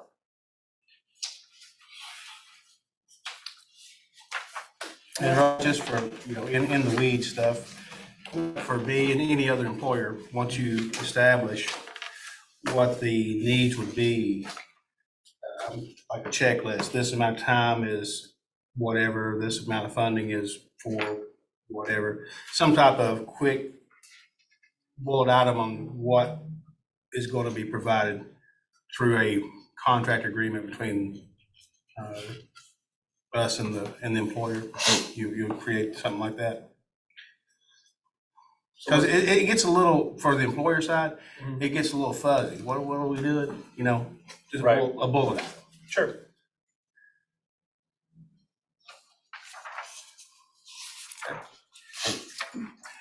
Any questions about these policy changes? New policy that kind of got combined between other policies, and some updates. Any questions?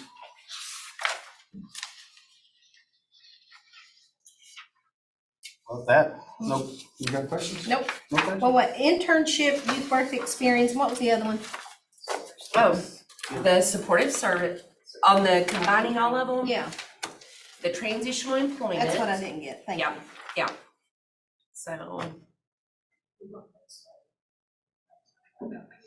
So it's just the internship, the youth work experience, and the transitional employment policy. Thank you. Thank you, you and Stacy for doing that. Yeah. Stacy, listen on this one, man, Stacy. Me and Riley told Stacy, well, we wanted it to look like it. She mushed them all three together for us. Made them real pretty. Yeah, we just talked and then all of a sudden we had it, so. Yeah. I like the outcome personally, so. If any more discussions needed, give the time for that. Now we're looking for a motion to approve the documents as shown.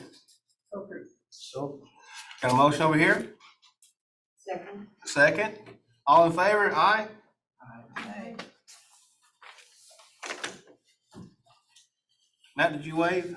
I did, I waved, Okay. yes. Okay. Good, sorry. Well, you're about this big on my viewpoint, and I got glasses on, so it's bad. Okay. Sorry. All right, we got set of fall conference and attendees possible. I will tell you that I looked it up.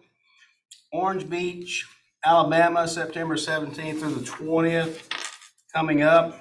And I'm gonna let Mike or whoever he decides to talk about that. So we had put into the budget to send, if there were a couple of the board members that wanted to attend that. I think we've done that in the past historically, so it would just be deciding who would want to go. I believe, Dolly, you're a SETA board member now, correct? Correct. So you'll be attending through SETA, is that correct? Or through? Yes, I think so. I think, is that, we pay for it, but you'll be attending because you're a SETA board member, so. So yeah, so we have another spot there available. If there's another board member that might be interested, I don't know how you all want to, put that up for vote or draw straws or however you choose to do that. What was the date again, John? The September the 17th through the 20th in Orange Beach, Alabama. It's right on the coastline. What's the resort? Somebody knows the resort's name. Prito Resort. What is it? Prito. Prito? Right there by Gulf Shores, isn't it? Yeah, it's in Gulf Shores That whole area. area. So here's what I would suggest. Robin, can I use you as a feed through? Yeah. Whoever's interested in going, just let Robin know, and that can be anonymous, and she can have everybody's name who wants to go. Clear your schedules, and if we get a bunch of oneers to goals, we'll put names in the hat and draw one out. How about that? Well, we also can work if, for example, if more people want to go in the fall, because I think the spring is going to be in Atlanta, we decided. So Spring's gonna be North Carolina. North Carolina. So we could kind of budget like 4 spots basically for board members. So if we want to do them all in the fall and none in the spring, or split it up, it's really whatever you all choose to decide with that. Just so you know, the next one's in Cherokee, North Carolina, that was found out at Harrah's Casino. And that's usually in March, right? Yeah. And definitely every board member, if you have the opportunity and you can afford to take the time out of your normal work, that's a great thing to go to. You learn a lot. You learn a lot. And it's Sorry, just a candy's great. getting to me. How many pieces of candy we have? So whoever's interested in this Orange Beach, September 17th through 20th, just send your name in to Robin and she'll let us know. Like I said, we'll figure it out from there. Okay. Do we need to, that's an action item, do we need to vote on? No, we don't need to vote on it, do we? No. Okay. With that, we got some informational items coming up. And before we get too busy here, I do want everybody out there and in here to understand that Tiffany's birthday is today. Yes. So happy birthday, Tiffany.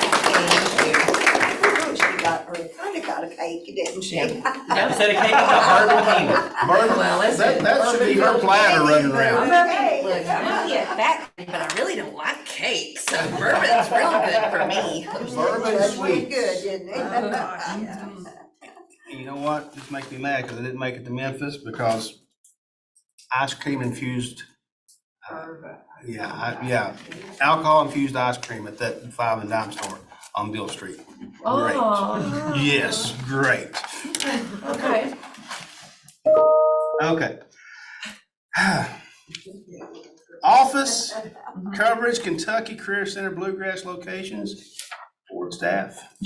So right now we have coverage at all 4 of the career centers. Right now, Alicia Mullins, Allie is covering Danville and Richmond. She's splitting her time between the 2. I've talked with Jennifer and we hope, I think July 1st, we hope to be able to bring on a new TDS to cover the Danville office. So we'll have one person in each office specifically, as well as we'll bring on a business service staff person to cover this year. And that'll happen, I think, the 2nd week of July. We're targeting for. Also, there's a paper in your packets that has the coverage of who's in each office. And also, board support staff are helping out when we can. I know Tiff's gone to Georgetown some. I think Rowley's gone over to the Richmond office. I think Hannah's covered some. Stacy's made herself available. I know Robin and Jeremy have gone all over it with the VR stuff. So we're all just trying to pitch in and cover where we can this year.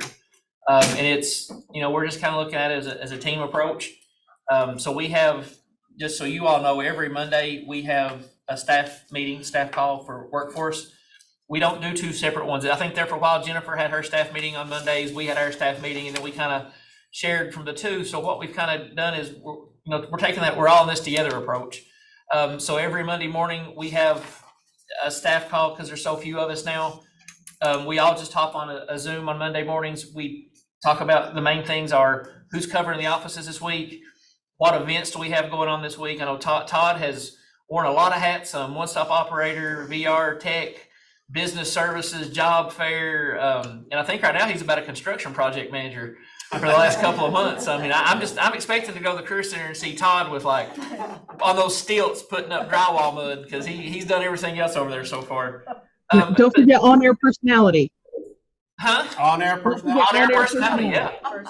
Todd is just it. I mean, that's all there is to it. But that's so covering the offices. It's like I said, we're just taking this as kind of a family approach, and you might see board support staff, you might see direct service staff at different places at different events.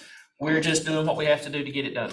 And that's, and I'll kind of echo, like Matt had said earlier with Equus and the direct service and the support, we couldn't have gone through what we did the last 4 months without Jennifer and her team, 100%. And the support that she had with Sarah and Deb and Vic and everybody else up that ladder, we couldn't have done this. It's a joint project, it's a team effort, and everything that we've been able to accomplish, we've accomplished because everybody's put aside what they needed. And also our state partners with Ryan and Connie as well. I mean, it's just been everybody's kind of stepped in and said, hey, we'll cover this, we'll cover the phones here. And that's how we've been able to make this happen. So this office coverage really does fall under the umbrellas of what the Kentucky Career Center represents. Core partners coming together to provide services to the Commonwealth. Not to sound cheesy, but that's kind of where we're at. And I think it will get better. I did get a notification that they're probably gonna be Wednesday next week. So maybe by the end of next week, they'll have that done. And Okay. we can move to the next step. So, when we get over there, I know that I talked to Todd, Rolly, and Jennifer and Tiff. When we get there over to Fortune, that's really gonna help us. We're hindered over here, but when we get together, and just one thing to keep in mind, unemployment scheduled appointments went away. Oh. We are first come, first served now, which is Okay. going to generate volume of people coming in. So that's something that I'll be working closely with Todd, and Steve, because they're gone, except for 10 phone calls per region. And so that was effective this Monday. We're not seeing a crazy volume, but a lot of people will be coming over to the Career Center. So when we get there, that'll be very helpful, that we'll be together. Yeah. Absolutely. And we're excited to have you all under a roof. It's just gonna be good to have everybody in one place again. Because it was a successful model. It worked really well before. Yep. And I know I look forward to the fact that we'll all be there together again. It works well. And Todd and I have a date. When that happens, we're gonna celebrate, and, we got a representative from Wild Turkey here. I'm thinking, we was talking about champagne, but, some shots would be okay as There you well. go. We have the little ones, not Yeah, I not think the you were big driving. ones. Okay. You were driving when Judge Grip was showing the pictures of Wild Turkey in the visitor center. It was really impressive. Maybe we need to have a We meeting all there. voted and approved that you would do a bourbon tasting. Okay. And I would be all about a workforce meeting at Wild Turkey. I mean, I'd be all about it. I mean, You got a visitor center, right? We do. You got like a conference where we can sit? Flux right now. They're making it. I'm just saying, you got like a room like this that we could actually meet in? You know what? I have not even been to the visitor center yet. okay. I need to. We can have. All right. All right. Future plans. Future. First week. But yeah, so everything's covered. We've got great coverage. Our partners have really stepped in and really helped us, and it's been great. Like I said, Todd and I are gonna celebrate with everybody else. That's kind of got A and B. All right, we got Tiffany talking about our Technically, I was chemical. only gonna talk about it Rolly. because Rolly wasn't gonna be here. Oh, Rolly, Can you pull it you're up? tag, you're it, Rolly. I mean, Chemical agent destruction. yeah, Jeremy's gonna pull up a website really quick for us. So share it, just goes in the screen. The password. There we go. Yeah. All right. So if you guys see, that's our main web page, and what Jeremy's doing, he's actually going to a private page right now that is set up for the BGCAP folks. So Stacy worked back when Amy was still here. Amy and Stacy had worked on developing a private web page, which that's the one that Stacy set up for everybody. So it's on our main web page at ckycareers.com, and then you'll see where it says BGCAP. Once they click on that, they have to put in a password. And so the folks at the BGCAP, the Bluegrass Chemical Agent, they have access to that webpage. So we've been sharing it with those folks. So basically, if anybody in this room is not aware, the Bluegrass Chemical Agent, they're going to be shutting down. So And that's Richmond, right? That's in Richmond and Madison County. There's going to be about 15. Well, when it's all said and done, there's going to be about 1,700 people laid off. I'm just saying there's 200 employment opportunities or more getting ready to happen. Correct. At Summit Palm. Yes. Yeah. So, so they're gonna be closing. Now, the layoffs don't start up till roughly around September is when the first wave of layoffs. It is gonna be in waves, so it's not all gonna happen at one time. Once the waves start happening, obviously, we're gonna be there to help them out and things like that and direct them. And, the goal is to try to keep them in Madison County. Ultimately, that's a big employer that's leaving town. So there's a lot of employers there in Madison County who would like to retain those folks. However, we would also work with some folks there in the area as well to, get other employers involved if need be as well. So where do we fit in all this? So currently, we've been working with the BGCAP folks.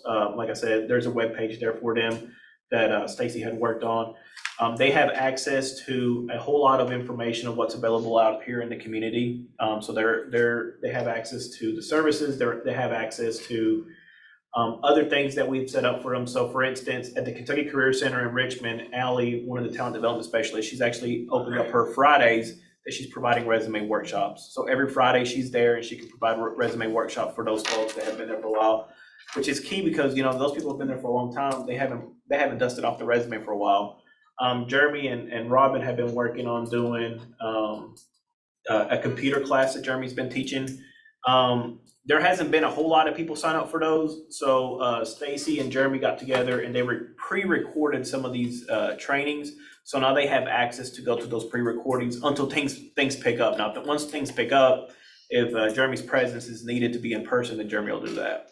But currently, that is also available to them to do some computer classes. Once all this, so like I said, they have access to this webpage, they have access to all this. They don't want us to do a full-blown rapid response yet, and the reason being is because they still need these folks there to finish out the job. So unfortunately, until they have a job to do, so they still have to get it completed by September. And it's all gonna be in waves. So the way it's broken down is you have your contractors, so you have your Amentum, you have your BG, Bechtel, Mattel, Parsons, and GP Strategies. They're the contractors. That's where the 1,500 is made up. Those are the first wave of people to go. Then you have your BG chemical agent side of things, which is about 150, 200 of those. They're not going to be included in that. That's a different number. So there's a two-phase part for them. So they will destroy the chemicals and then they'll destroy the rocket ships. That's a bigger time frame with those. And then you have your security guards and stuff like that. So all in all, that's kind of wrapping everything in. We are working on different things to see what we can do to help them out. We've also talked to some of the educational pieces to it in case they want some short-term training and things like that. There may be some possibilities there as well too. And once they entertain those ideas, then we'll bring those individuals to the table. And we're looking to add 1,500 people in our Berea Industrial Park area. So we're That's just hoping down the that road. we can move them over and help out the industries that are really ready to expand and already expanding, you know, in other areas. So we hope that it's a smooth transition as it can be, you know, over time. If anybody has any questions, I'll feel free to answer those. But that's in a nutshell, that's what's going on in Richmond. Thank you, Old. All right, Jennifer, you've been sitting there kind of quiet this whole time. Tag, you're it to talk about direct service providers. Hi, everybody. Can you hear me okay? Okay, great. So I have been sitting here quiet, John, because I've realized that this group gets more excited about bourbon and candy than anything.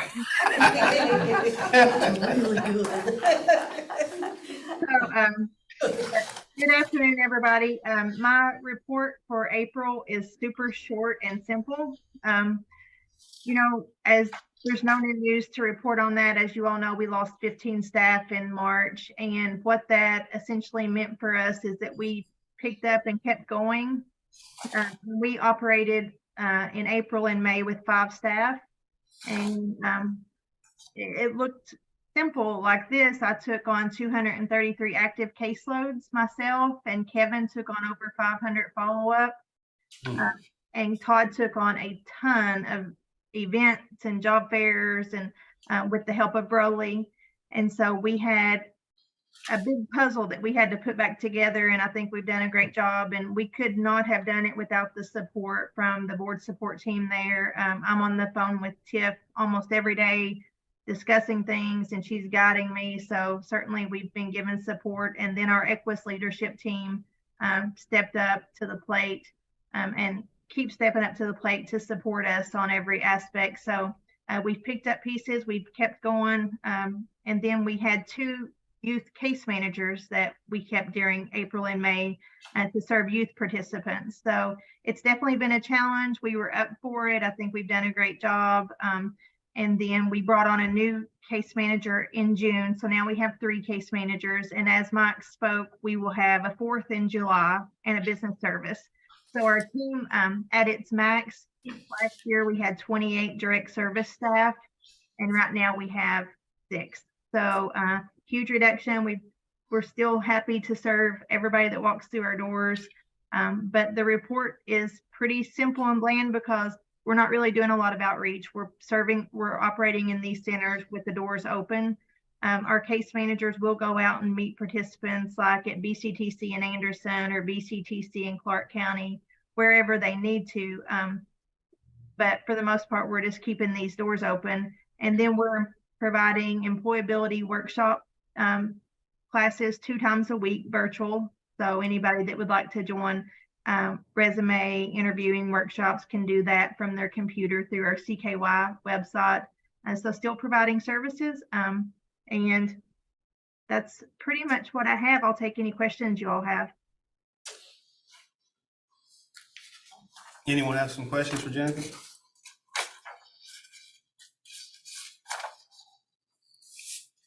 Just keep up the good work with all that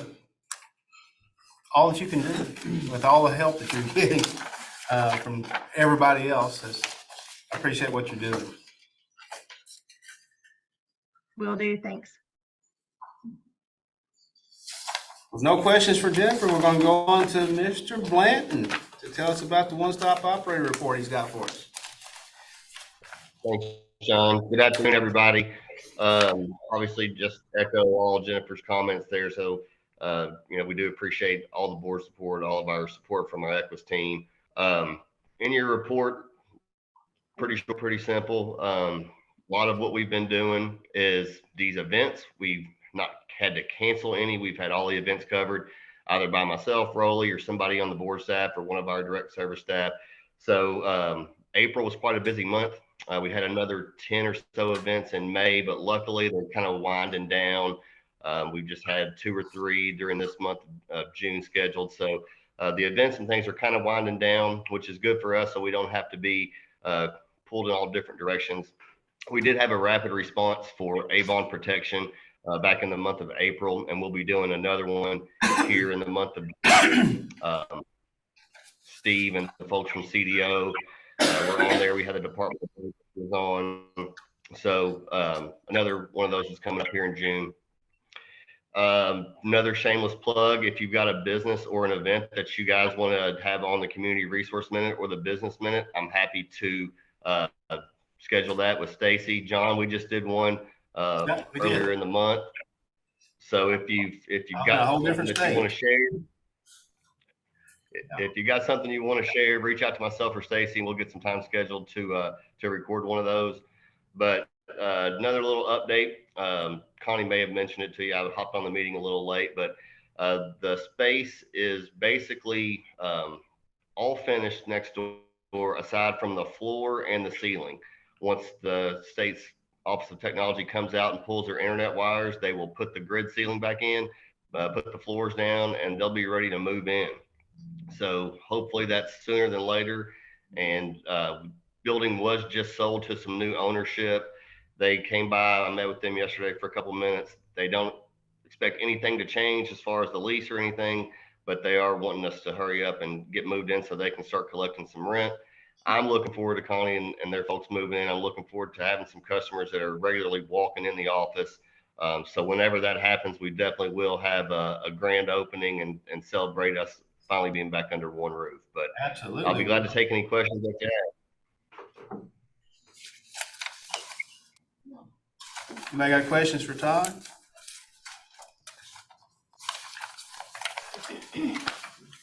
Todd, keep up the good work, just like you and Jennifer and all the others, kind of team together. I appreciate what you guys do. Thank you, Sean. Okay, well, no questions for Todd. We're going to move on to Bridges Out of Poverty with Tiffany. So we've just put the flyer in there just in case you all know of anybody or any organization that would like to do the Bridges Out of Poverty training. The workshop's really good. It's very eye-opening.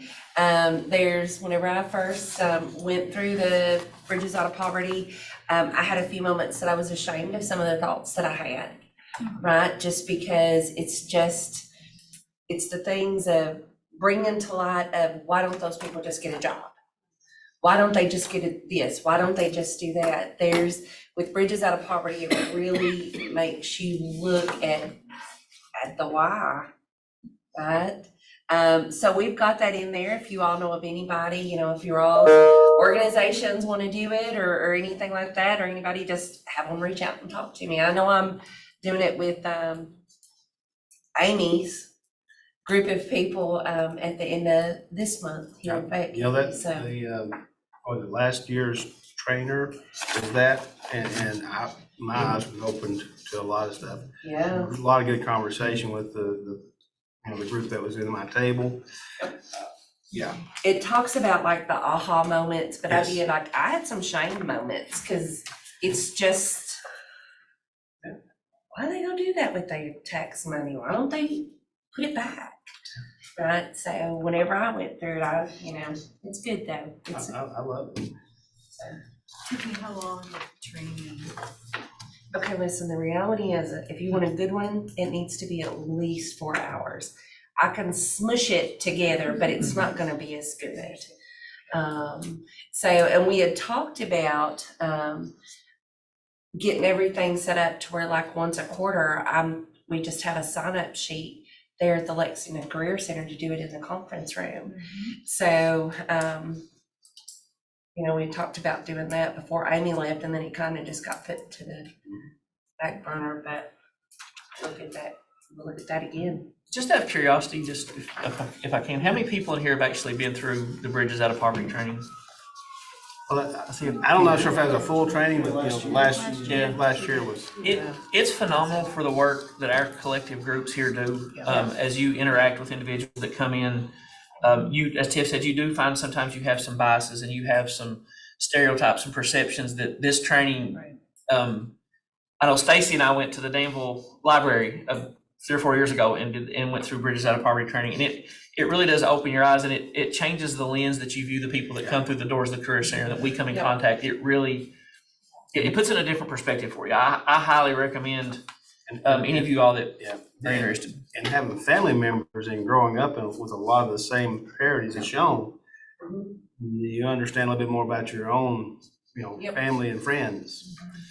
It was eye-opening for me because that's good from Easter. There's a lot of stuff I realized, so that's why my family is the way we are. But it's truth. You have some aha moments of, so that's why my perception on things may be what they are, and it's an eye-opener. But the workshops are free. It doesn't cost anything, unless you want to purchase one of the books. That's it. So I think those are $10. Is that right? 25. Oh, okay. I thought they were 10. Could you work with like a municipality group? Yeah. We set up, I think that's really, the way the times are today and the people's mindsets and the way we work differently and everything's differently, that would be an encouraging thing. Every staff member You just holler it. I love it. I'll set something. Thank you. That's an excellent idea. Thank you, Tiffany. Anybody got questions?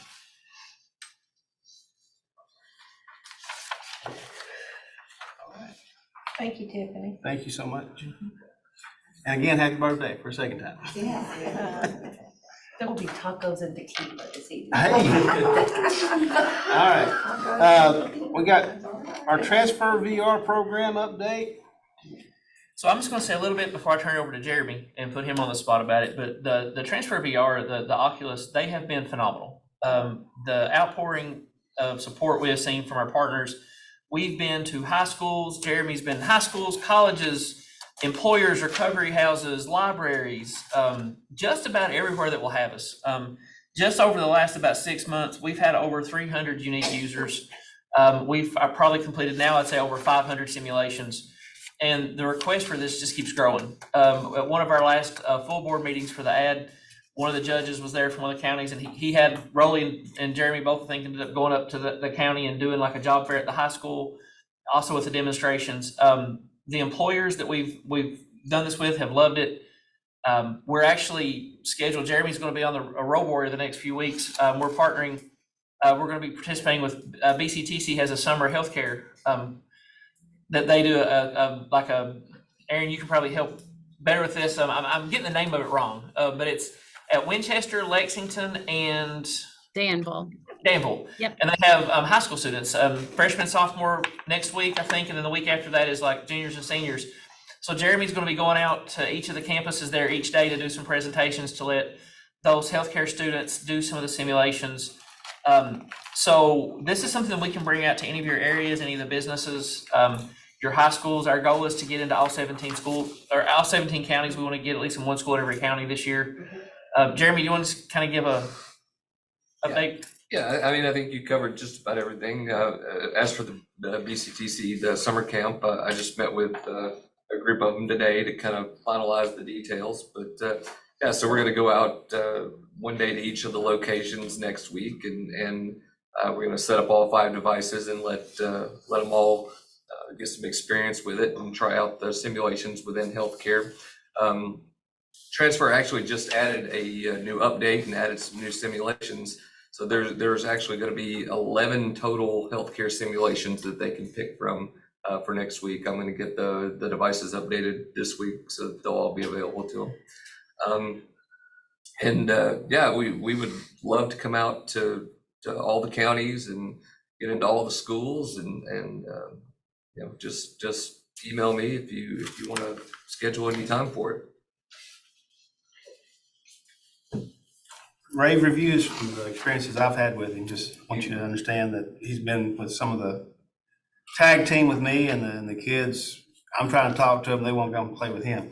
We get that at a lot of the schools and job fairs that we go into the gymnasiums and all these employers are set up and we have a big group of kids waiting to use the VR devices. Right. So it's a good thing.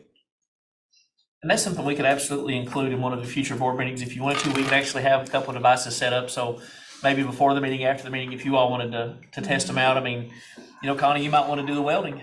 You might want to do that. Let's, you know, our next meeting is going to be the joint meeting, but the meeting after that, why don't we have like an hour of time prior to the meeting for whoever wants to show up early and do that. Absolutely. I mean, you can do everything from welding to slicing carrots. So let's go ahead and put that on our agenda.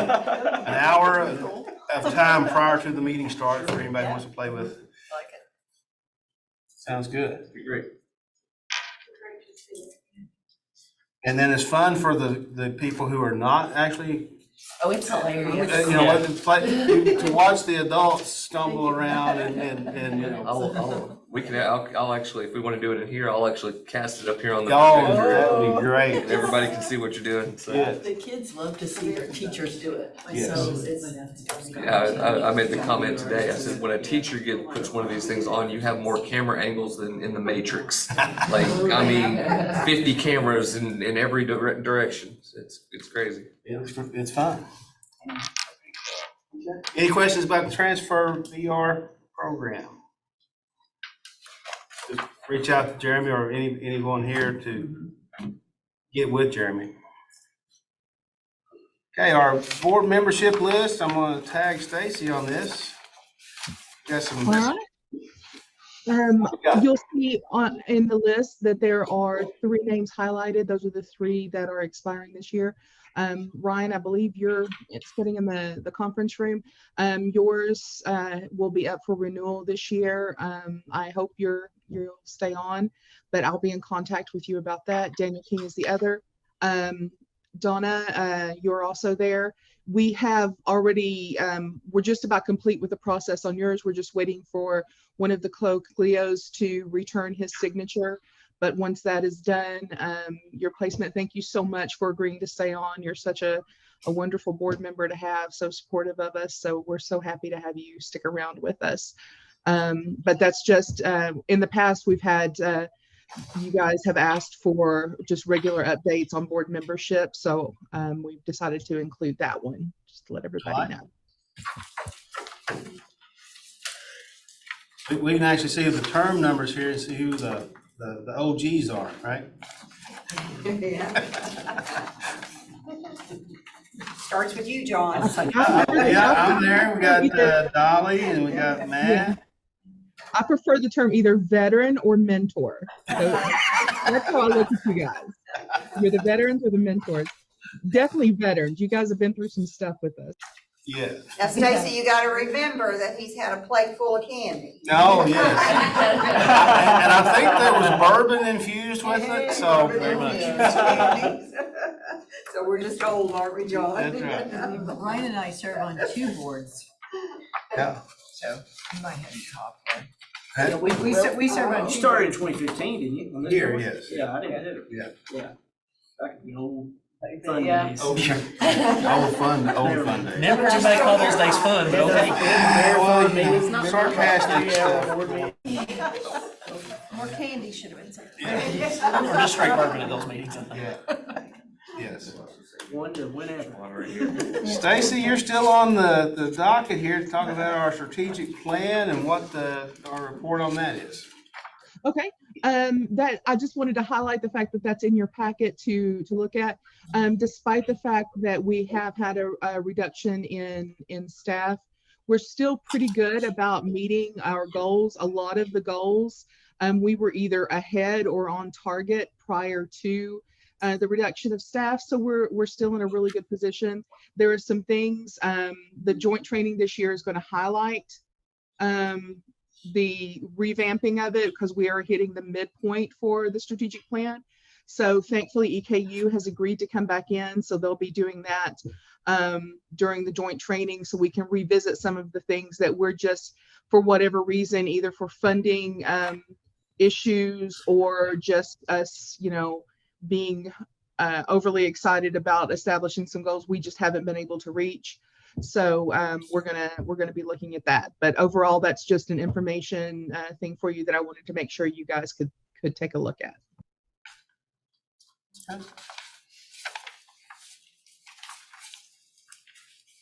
And also, Stacy, did you have a few other updates to add? Yes, Todd thankfully had touched on it a little bit. I want to, if I could share my screen, I'm trying not to hold you guys up too much longer. But I would love to share if I could. Let me see if I can share my screen. Well, what I want to do is highlight the Workforce Wednesdays, Community Resource Minute, and Business Minute. Jennifer had mentioned us not doing as much outreach. We're not doing as much outreach in person because of the reduction of staff, but we are doing a lot of outreach online. So with the Community Resource Minute, Community Business Minute, and Workforce Wednesdays, we are able to reach a whole lot of people very easily. So if you have an organization or a business, or even part of an event in a community, if you're on a planning board or something for an event, or if you just know about an event that you want to highlight in your community, we would love to do just like a brief recording of that. If you're not comfortable or don't have time to come on the air, we can get the information, and I can actually animate a video for you to get that information out there to the community, because we definitely want to share what's going on in the bluegrass with everyone. For the Business Minute, we've had a lot of participation from businesses highlighting jobs that they're hiring for. Todd is I call him One Take Todd because he gets on there with folks and interviews like community members about events or services that they provide in the bluegrass. So just wanted to highlight that to try to encourage you guys to be guests. It's always wonderful when we have board members. John, thank you for doing that with us. Thank you for offering it. That was great. So just want to keep that in everybody's mind. Workforce Wednesday, one of the big things about that, the last previous months, it's been just me as a cartoon character talking about like job services and how the Kentucky Career Center can help with job services. If you are a community member and you provide a free service to the community, and it's something that we can record you doing, like a short training or something like that, we would love to do that. Anything like that we can just help that would benefit the citizens of the bluegrass. We're here, and it's a great way to provide outreach to the community, great way to highlight your company or community organization. And that was it. And if you're interested in doing that, contact Todd or I. Thank you, Stacy.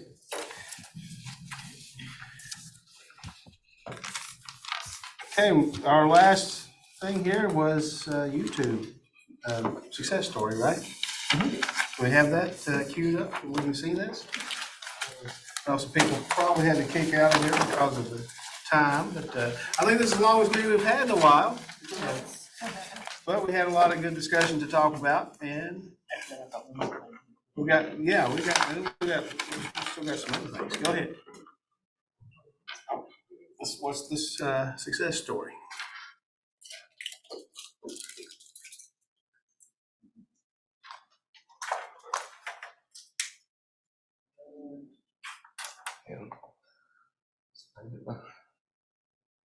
Bearings here.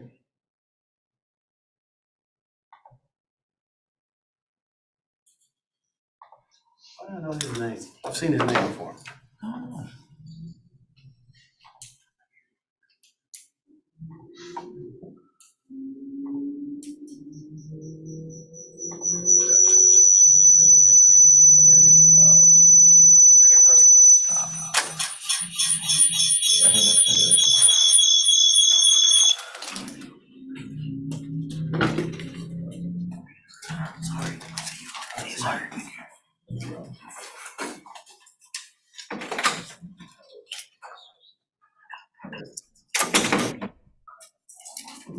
Career Center through the Shepherd's House, someplace that I've been.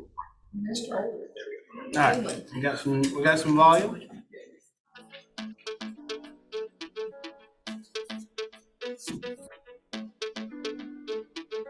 My name's Austin Cheek. I'm from here, Lexington, Kentucky. I came across the Career Center through the Shepherd's House, someplace that I've been. I did the year-long program there from 2017 to 18, and went back this March, and they introduced me to you all, I believe, in about May. Before I came across the Career Center, I was kind of in a season of change, so to speak, trying to figure out what I want to do in the next phase of my life. And being at the Shepherd's House, when they introduced me to you all, I kind of went from not exactly knowing what I want to do in the next few years to praying on things and having some answers fall in my lap. And then when I was introduced to you all, I really was able to pick up in the area that I think I'm supposed to be at, helping people out, doing things like that. Yeah, I'm a veteran, and so I've been blessed in the last 10, 12 years to kind of have some very good experiences with the VA. Somebody who helped me through a pretty hard time in my life. One of my mentors, he was a peer support guy at the VA on Leestown. And I kind of have a passion for helping veterans out. Guys who suffer from things like I do and have dealt with things that I've had to deal with. It's been a long journey, but I'm at a place in my life where I feel like I can give back. And so when I was praying on how I can give back, what I need to do in order to kind of progress my life forward a little bit, I ended up back at the Shepherd's House. They introduced me to you all, so I was able to get into the peer mentor. Right after that program was over, the Shepherd's House offered me the job to be the core manager, which is the program I was in.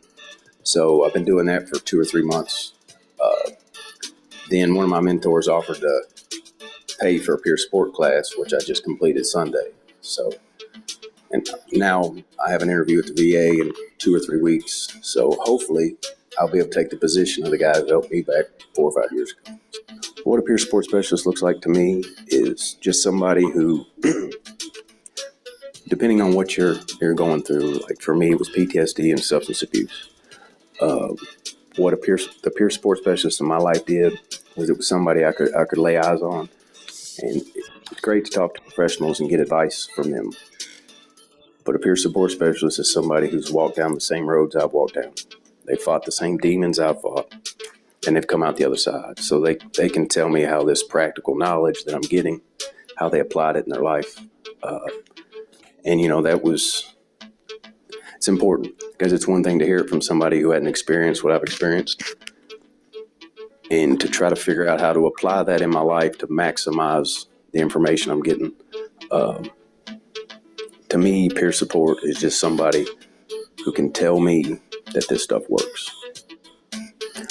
In the near future, I have the thing at the VA. Hopefully in 2 or 3 weeks, I'm waiting on a call back. And then I have a little girl in Oklahoma that I'm trying to get back to. So I'm hoping to get in at the VA and maybe they have a program there very similar to what I did here. It's called CWT, Compensational Work Therapy Program. And it's kind of like a paid internship. And so I'm hoping to get in on that for the next 7 to 8 months and kind of shadow somebody doing what I would like to do, and then maybe transfer to the facility in Oklahoma that I was first introduced to recovery and PTSD help when I was in the service in 2010. So way down in Fort Sill, Oklahoma. So the short-term goals, that's kind of, in the next year, that's kind of where I'm trying to get to. If I was going to give anybody some advice, it would be, if you're in these programs, that it's okay to reach out, ask for help. There was a lot of things I didn't know, and not knowing's okay. And there's people out there that will help and kind of guide you along when you're in, like I said, a season of change. For me, I didn't really know what I wanted to do. And asking questions allowed me. I didn't know you all even existed. But I asked my manager, I said, hey, what are some things I can do here to kind of move my life in a direction that I can give back? And he said, well, let me introduce you to the Career Center. We'll see if we can start this. So I guess if I was going to give any advice, it'd be to ask questions.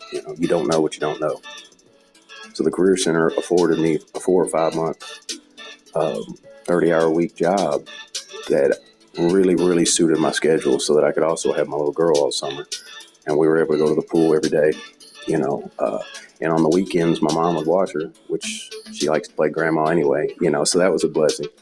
And it also let me reset on the weekends. I got to go do what I wanted to do, helping these guys out. And I don't know, it was really just a blessing. It fell in my lap, and I'm very grateful that it did. And yes, I would recommend the Career Center. I have. As a matter of fact, there was a gentleman just in here who I recommended. A friend of mine, Shiloh Berger, just came through the house. I put him in touch with you. The VA, as a veteran, we have some resources at the VA that civilians don't necessarily have. But I found this to be a resource that veterans and civilians can use together. And I've been able to send a few guys here. So yes, I would most definitely recommend this. It's a wonderful way to kind of to reset your life. Nice. And Mike has a few items just to go over for us. One quick one. Just wanted to let you all know, we did get a notice from the state. There's been a slight rent increase for the Danville Career Center location. That's gone up by about $2.40 a square foot. So it'll raise, so that cost will be it'll end up being about $4,000 over the course of the year. But I just want to make that, you all aware of that. It's just an informational item that did go up somewhat. So just wanted to make sure to let you all know that. Raise the rent. Raise the rent. Yep. And that wouldn't surprise me for any building that we're leasing, renting, as leases come up. Yeah, and we haven't had an increase in with that for some time, so that's kind of to be expected. But I just wanted to make sure to pass that information along.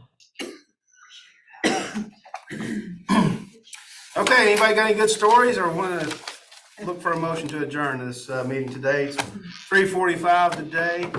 Again, the longest meeting we've had in a few years. Some of the old OGs, as I call it. We remember having many hours and many hours of meetings. Yes. So with that, we'll look for a motion to adjourn, and we're going to be at the joint meeting in EKU on this November the 6th. And we'll all be refreshed memory on that before that time frame. So hope to see everybody in person if you can make it there that day. With that, we'll look for a motion to adjourn. Motion.